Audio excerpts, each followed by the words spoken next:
আসসালামু আলাইকুম। কেমন আছেন সবাই? আশা করি ভালো আছেন। আজকে আমি আপনাদেরকে দেখাবো গরুর গোশত দিয়ে কাঁঠালের তরকারি রান্না করা। এইভাবে যে তরকারি রান্না করা যায় আমি ভাবতেও পারিনি। খুবই সুস্বাদু এই তরকারিটা। একবার বানালে বারবার বানাতে মন চাবে। চলে আসলাম কাঁঠাল গাছে। এখন আমি এখান থেকে একটা কাঁঠাল নিয়ে নিব। অনেক কাঁঠাল আমাদের কাছে, কিন্তু আমি অত বড় কাঁঠাল নিব না, আমি ছোটো থেকে একটা কাঁঠাল নিব। দেখুন, মাশাআল্লাহ আমাদের কাঁঠালগুলো অনেক সুন্দর। এখন আমি একটা কাঁঠাল কেটে নেব।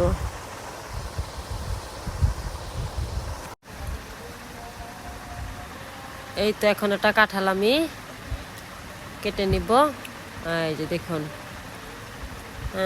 এই যে আমি কাঁঠালটা পেরে নিব এখন। পড়ে গেল নিচে। যাই হোক, আমি এখন কাঁঠাল থেকে আঠাটা ছাড়িয়ে নিব। এই যে এইভাবে একটু কেটে রাখলে কাঁঠালের আঠা পড়ে যাবে, তখন কাটার জন্য ভালো হবে, সুবিধা। এই যে দেখুন, কাঁঠালের আঠাগুলো একবারে কীভাবে পড়ছে। যাই হোক, কাঁঠালের আঠা পড়া শেষ। এখন আমি কাঁঠালটা এনে দিলাম। আমার শাশুড়ি মা কাঁঠালটা কেটে দিচ্ছে। এই যে 2 ভাগ করে নিল, হাতটা ধুয়ে নিল। এখন কাঁঠালটা পিস পিস করে কেটে নিল। এই যে দেখুন কি সুন্দর করে কাঁঠাল কাটতেছে। অবশ্য কাঁঠাল কাটা ঝামেলা, কাটা শেষ। এই যে দেখুন, এখন আমি কাঁঠালগুলো ভালো মতো ধুয়ে ভাপ দিয়ে নিব। এই যে দেখুন, কড়াইয়ের ভিতরে আমি বসিয়ে দিলাম, কিছুটা পানি দিয়ে দিলাম। এখন আমি একটু ভাপ দিয়ে নিব। এই ভাপ উঠে গেছে, দেখুন। অত বেশি সিদ্ধ করা লাগবে না, মোটামুটি সিদ্ধ করলে চলবে। পুরোপুরি বলক এসে গেছে। এখন আমি এটা নামিয়ে নেব। এই যে নামিয়ে নিলাম। এই যে দেখুন এই অবস্থা। এখন আমি চলে যাচ্ছি রান্না। এখানে একটি কড়াই বসিয়ে দিলাম। কড়াইয়ের ভিতরে 2 টেবিল চামচ বা পর্যাপ্ত পরিমাণ তেল দিয়ে দিলাম। এখন আমি দিয়ে দিলাম পেঁয়াজটা ভালোভাবে ভেজে নিব।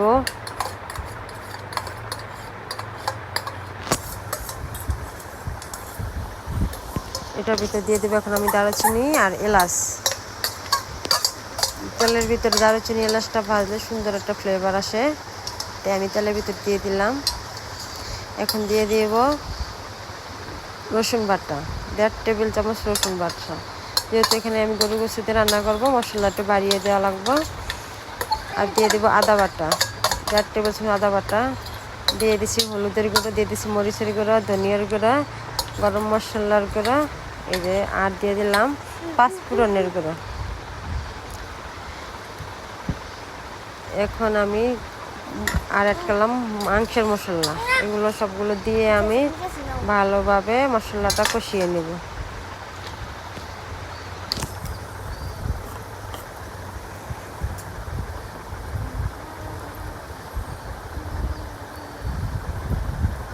এখন দিয়ে দিলাম কিছুটা পানিটা দিয়ে ভালোভাবে মশলাটা আবারও একটু কষিয়ে নেব।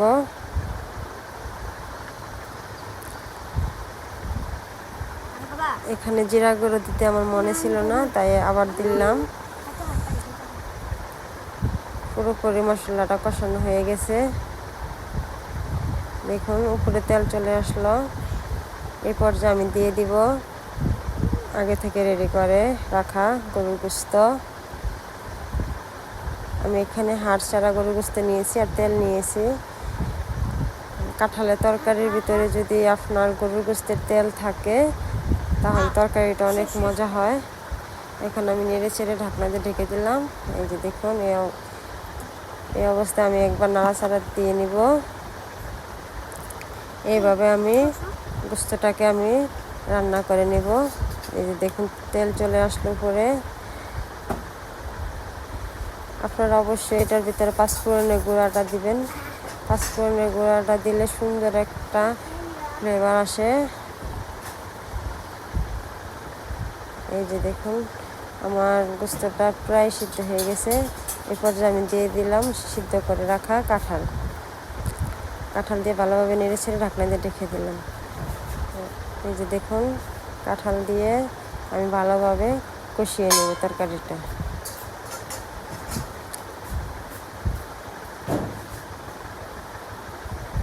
একবার হলো রান্না করে দেখবেন এই কাঁঠালের তরকারিটা। যেহেতু এখন কোরবানির সিজন, কোরবানির গোস্ত সবার ঘরে ঘরে, তাহলে একবার রান্না করে দেখবেন, নিশ্চয়ই ভালো লাগবে। কষানোর পর আমি এখানে 1 কাপের মতো পানি দিয়ে দিলাম।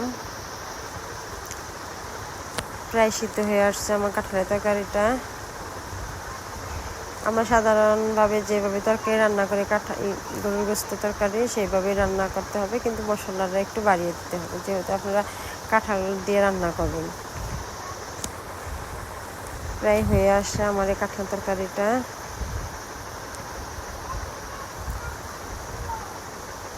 নামিয়ে নিলাম। দেখুন আমার কাঁঠাল তরকারিটা কীরকম হয়েছে। এখন একটু একটু ঠান্ডা হয়ে আসছে কাঁঠাল তরকারিটা, তখন আমি পরিবেশন করে দেখাচ্ছি। মাশাআল্লাহ কাঁঠাল তরকারিটা খুব সুন্দর হয়েছে, খেতেও কিন্তু দারুণ। আর এই কাঁঠালের তরকারিটা আমাদের বাড়ির সবাই পছন্দ করে। যদি এরকম আরও ভিডিও দেখতে চান অবশ্যই একটা লাইক দিয়ে যাবেন, কমেন্ট করে জানাবেন কেমন হয়েছে। আর অবশ্যই ট্রাই করবেন এরকম সুন্দর সুন্দর ভিডিও দেখতে। আমার চ্যানেলটি সাবস্ক্রাইব করুন। আল্লাহ হাফেজ।